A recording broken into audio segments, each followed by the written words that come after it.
Now, the other thing that stood out to me here, and part of this is because we knew so much going in about what to expect with the iPhone 12.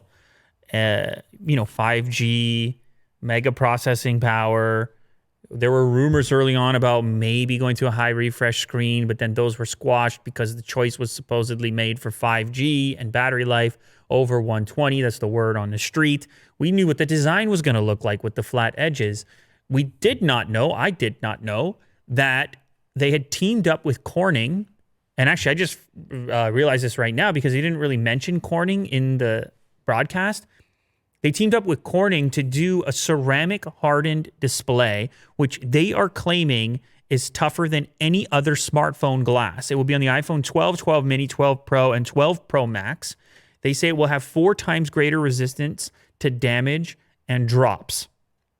4 times is not nothing. Are you talking about the front of the display? The front, they're talking about the front. They're talking about the glass on the front. Okay. I mean, they showed off some flashy graphics. I'll tell you what. Oh.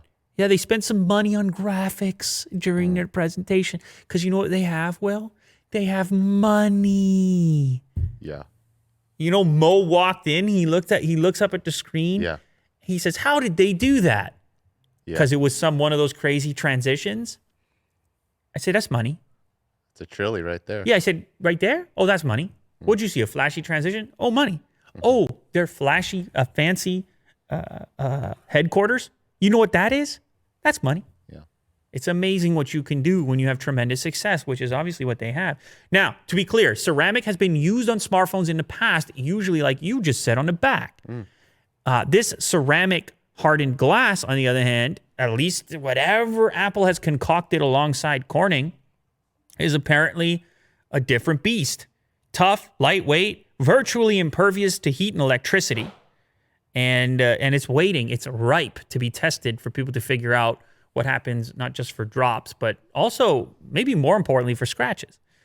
However, I think the other conversation worth having is, since Apple has a flat display on it, right? They're not doing any flashy, curvy stuff. Yeah.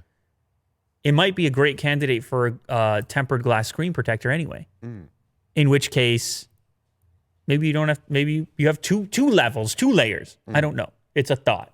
That you could still do that on top of the ceramic. Maybe you don't need it. 4 times is good, but it's not perfect.